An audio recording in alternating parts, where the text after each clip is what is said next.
তো আপনি যদি একজন ইউটিউবার হয়ে থাকেন তাহলে ইউটিউবের যে কপিরাইট পলিসিগুলো আছে এগুলো আপনার জানাটা খুবই দরকারি, খুবই জরুরি।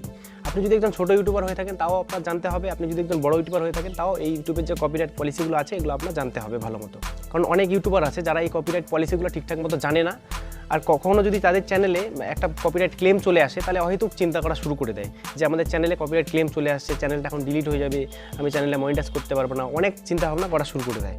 তো এটা একদমই উচিত না, সেই কারণেই আমাদের কপিরাইট পলিসিটাকে ঠিকঠাক মতো বুঝতে হবে। সেই জন্যই আমি আজকের ভিডিওতে একদম ইন ডিটেল আলোচনা করব যে অ্যাকচুয়ালি কপিরাইট ক্লেম কী জিনিস আর কপিরাইট স্ট্রাইক কী জিনিস, কোনটা আসলে আমাদের চ্যানেলের পক্ষে হার্মফুল, কোনটা আসলে আমাদের চ্যানেলটা ডিলিট হতে পারে বা কোনটা আমাদের চ্যানেলের জন্য ক্ষতিকর। তো আজকের ভিডিওতে আমি ইন ডিটেল আলোচনা করব, তো আপনার ভিডিওটা লাস্ট অবধি দেখতে থাকুন। আর যদি ভিডিওটা আপনাদের ভালো লেগে থাকে একটা লাইক করে দিয়ে আর চ্যানেলটাকে সাবস্ক্রাইব করে রাখতে পারেন আমার পরবর্তী ভিডিওগুলো পাওয়ার জন্য। তো চলুন তাহলে ভিডিওটা শুরু করি। তো বন্ধুরা, এই কপিরাইট স্ট্রাইক আর কপিরাইট ক্লেম এই জিনিসটা বোঝার আগে আমরা আরেকটা জিনিস বুঝে নেব যে অ্যাকচুয়ালি আমাদের চ্যানেলে কত রকমের স্ট্রাইক আসতে পারে, কত রকমের স্ট্রাইক বা ক্লেম আছে আর কত রকমের স্ট্রাইক বা ক্লেম আমাদের চ্যানেলে আসতে পারে। তো টোটাল 3 রকমের স্ট্রাইক বা ক্লেম আমাদের চ্যানেলে আসতে পারে। তো এখানে 1 নম্বর হচ্ছে কমিউনিটি গাইডলাইন স্ট্রাইক, 2 নম্বর হচ্ছে কপিরাইট ক্লেম বা কন্টেন্ট আইডি ক্লেম, আর 3 নম্বর হচ্ছে কপিরাইট স্ট্রাইক।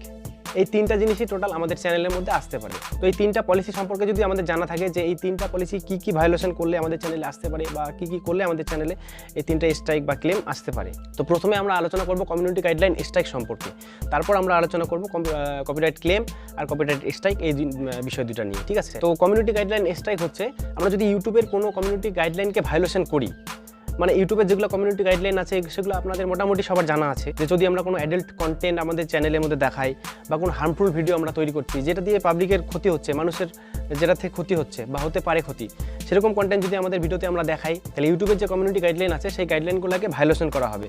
আর এই গাইডলাইনগুলোকে যদি কেউ ভায়োলেশন করে বা কেউ যদি না মানে এগুলোকে, তাহলে ইউটিউব নিজেই সেই চ্যানেলের মধ্যে একটা কমিউনিটি গাইডলাইন স্ট্রাইক দেয়। তো এটাকে বলে কমিউনিটি গাইডলাইন স্ট্রাইক। তো কমিউনিটি গাইডলাইন স্ট্রাইক ইউটিউব নিজেই দিয়ে থাকে ইউটিউবে যদি কোনো আমরা জিনিস ভায়োলেশন করি সেই জন্য। তো এবার কোশ্চেন হচ্ছে যে কখনো যদি আমাদের চ্যানেলে একটা কমিউনিটি গাইডলাইন স্ট্রাইক চলে আসে, হতেই পারে কোনো কারণবশত আপনার চ্যানেলে একটা কমিউনিটি গাইডলাইন স্ট্রাইক চলে আসলো, তো কমিউনিটি গাইডলাইন স্ট্রাইক আসলে কি আমাদের চ্যানেলে কোনো ক্ষতি আছে? তো হ্যাঁ, অবশ্যই আমাদের চ্যানেলে যদি কোনো কমিউনিটি গাইডলাইন স্ট্রাইক এসে থাকে তাহলে অবশ্যই আমাদের চ্যানেলটার ক্ষতি হবে, অবশ্যই আমাদের চ্যানেলের এর থেকে ক্ষতি আছে।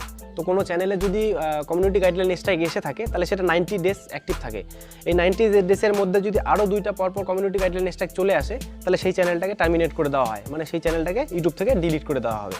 আর যদি 90 ডেজ পার হয়ে যায়, একটা স্ট্রাইক আসার পরে যদি 90 ডেজ আপনি ওয়েট করে নেন, 90 ডেজ যদি পার হয়ে যায় সেই স্ট্রাইকটা অটোমেটিক উঠে যাবে চ্যানেল থেকে, সেই স্ট্রাইকটা অটোমেটিক ডিঅ্যাক্টিভেট হয়ে যাবে। তাহলে মোট কথা হচ্ছে আমাদের চ্যানেলে যদি একটা কমিউনিটি গাইডলাইন স্ট্রাইক আসে তাহলে সেক্ষেত্রে কোনো সমস্যা হবে না, আর পরপর যদি 3টা কমিউনিটি স্ট্রাইক চলে আসে তাহলে কিন্তু আমাদের চ্যানেলটা টার্মিনেট হয়ে যাবে বা আমাদের চ্যানেল ডিলিট হয়ে যাবে। তাহলে মুদ্রা কথা হচ্ছে আমাদের কমিউনিটি গাইডলাইন স্ট্রাইক থেকে বিরত থাকতে হবে, মানে কমিউনিটি গাইডলাইন স্ট্রাইকটা আমাদের চ্যানেলের জন্য একটা ক্ষতিকর জিনিস, ঠিক আছে। তো এবার আমরা আলোচনা করব কপিরাইট ক্লেম বা কন্টেন্ট আইডি ক্লেম এই জিনিসটা কি।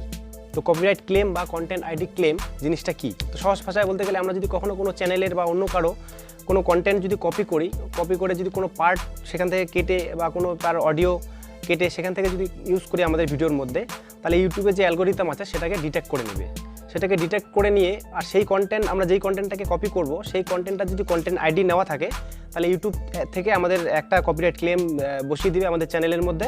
আর যে অরিজিনাল যে মালিক আছে সেই কন্টেন্টটার, যেই কন্টেন্ট আমরা কপি করেছি আমাদের ভিডিওর মধ্যে, সেই অরিজিনাল কন্টেন্ট ক্রিয়েটরের কাছে একটা নোটিফিকেশন পাঠিয়ে দেবে যে অমুক ব্যক্তি আপনার সেই ভিডিওটা বা আপনার সেই অডিওটা কপি করেছে ওনার ভিডিওতে, ঠিক আছে। তারপর সেই কন্টেন্টের যে অরিজিনাল মালিক আছে ওনার কাছে নোটিফিকেশন যখনই যাবে উনি দেখবে জিনিসটা যে আমার কী পার্ট অ্যাকচুয়ালি কপি করেছে, কোন পার্ট কপি করেছে। তারপর উনি দেখার পরে যদি মনে করে আপনার প্রতি কোনো অ্যাকশন নেবে তাহলে উনি অ্যাকশন নিতে পারে আপনার সেই কপিরাইট ক্লেমটার এগেনস্টে, ঠিক আছে, আপনার চ্যানেলের প্রতি।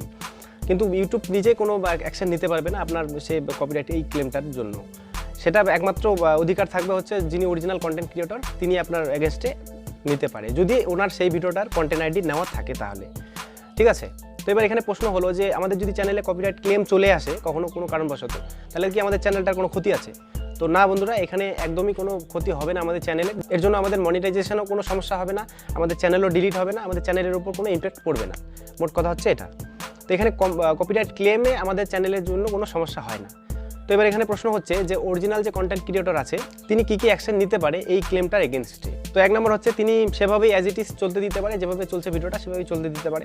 2 নম্বর হচ্ছে তিনি আপনার সেই ভিডিওটার মধ্যে মনিটাইজেশনটা অন করতে পারে, মানে যখনই আপনার চ্যানেলে কোনো ভিডিওতে কপিরাইট ক্লেম চলে আসবে তখন কিন্তু সেই ভিডিওটার আর মনিটাইজেশন আপনার হাতে থাকবে না, আপনি সেই ভিডিওটার মনিটাইজেশন অন করতে পারবেন না। সেই ভিডিওটার মনিটাইজেশন অন করতে পারবে যিনি অরিজিনাল কন্টেন্ট ক্রিয়েটর তিনি, কিন্তু আপনার এর জন্য পুরো চ্যানেলের মধ্যে কোনো মনিটাইজেশনের কোনো ইম্প্যাক্ট পড়বে না, পুরো চ্যানেল আপনার ঠিকই মনিটাইজ হয়ে যাবে। আপনার চ্যানেল যদি নতুন হয়ে থাকে, আপনি যদি ভাবেন যে একটা কপিরাইট ক্লেমের জন্য আমার চ্যানেল মনিটাইজ হবে না, এটা ভুল। আপনার চ্যানেল মনিটাইজ হবে, কিন্তু সেই পার্টিকুলার যে ভিডিওটা, সেই ভিডিওটাতে আপনি মনিটাইজেশন অন করতে পারবেন না। সেই ভিডিওটাতে মনিটাইজেশন একমাত্র যে অরিজিনাল কন্টেন্ট ক্রিয়েটর থাকবে তিনি অন করতে পারবে, ঠিক আছে। আর সেই ভিডিওটার থেকে যে রেভিনিউ জেনারেট হবে, সেই যে টাকা ইনকাম হবে সেটা তার কাছে চলে যাবে, মানে সেই ভিডিওটার থেকে আপনি কোনো টাকা ইনকাম করতে পারবেন না, কিন্তু আপনার চ্যানেলের কোনো ক্ষতি হবে না সেই ভিডিওটার থেকে। এখানে আরেকটা জিনিস করতে পারে যে রেভিনিউ শেয়ার। এটা হচ্ছে যদি অরিজিনাল কন্টেন্ট ক্রিয়েটর যিনি, উনি যদি চান তাহলে অর্ধেকটা রেভিনিউ আপনাকে দিতে পারেন আর অর্ধেকটা উনি নিতে পারেন, এটা উনি করতে পারেন, ঠিক আছে। তো উনি এই 3 রকমভাবে আপনার সেই ক্লেমটার এগেনস্টে অ্যাকশন নিতে পারে, ঠিক আছে। তো এর বেশি কিছু করতে পারবে না, আপনার চ্যানেলের কোনো ক্ষতি হবে না। থার্ড আমাদের আলোচনার বিষয় যেটা হচ্ছে সেটা হচ্ছে কপিরাইট স্ট্রাইক। এই 3টার মধ্যে সবথেকে বেশি ডেঞ্জারাস হচ্ছে এই কপিরাইট স্ট্রাইক। এমনিতে তো কপি করা কোনোটাই উচিত না, ঠিক আছে। মানুষের কোনো কন্টেন্ট মানুষ কষ্ট করে বানাচ্ছে, কিন্তু আপনি সেই কন্টেন্টটা কপি করে সেখান থেকে কোনো পার্ট একটা কেটে আপনার ভিডিওতে লাগাবেন, এটা উচিত না। কিন্তু তারপরেও কপিরাইট স্ট্রাইক খুবই একটা ডেঞ্জারাস জিনিস। কপিরাইট স্ট্রাইক আসলে আমাদের চ্যানেলে অনেক ক্ষতি হয়। তো কপিরাইট স্ট্রাইকও ঠিক সেমভাবে আসে, যে আপনি যদি অন্য কারো কোনো কন্টেন্ট কপি করেন বা কোনো অডিও কপি করে যদি আপনার ভিডিওতে আপনি ইউজ করে থাকেন, তাহলে ইউটিউব অ্যালগোরিদম সেটাকে ডিটেক্ট করে যিনি অরিজিনাল কন্টেন্ট ক্রিয়েটর আছে ওনার কাছে একটা নোটিফিকেশন বা মেল পাঠাবে, ঠিক আছে, যে অমুক ব্যক্তি আপনার এই কন্টেন্টটা ওনার ভিডিওতে ইউজ করেছে, ঠিক আছে, কপি করেছে। তো তখন অরিজিনাল যে কন্টেন্ট ক্রিয়েটর থাকবে তিনি যদি চান আপনার ভিডিওর এগেনস্টে একটা রিপোর্ট করতে পারেন ইউটিউবের কাছে, ঠিক আছে, ইউটিউবের অ্যালগোরিদমের কাছে উনি একটা রিপোর্ট করতে পারেন যে আমার এই ভিডিওটা উনি এই অমুক ব্যক্তি কপি করেছে, ঠিক আছে। যদি অরিজিনাল কন্টেন্ট ক্রিয়েটর রিপোর্ট করে তাহলে আপনার চ্যানেলে অবশ্যই একটা কপিরাইট স্ট্রাইক চলে আসবে। তো একটা কপিরাইট স্ট্রাইক যখনই আমাদের চ্যানেলের মধ্যে চলে আসবে তখন কিন্তু আর কিছু করার থাকবে না, 90 দিন আমাদের ওয়েট করতেই হবে। আর এই 90 দিনের ভিতর যদি আরও পরপর 2টা কপিরাইট স্ট্রাইক চ্যানেলের মধ্যে চলে আসে, তাহলে কিন্তু চ্যানেলটা সোজাই টার্মিনেট হয়ে যাবে, মানে ডিলিট হয়ে যাবে, ইউটিউব থেকে চ্যানেলটা টোটালি ডিলিট হয়ে যাবে, ঠিক আছে।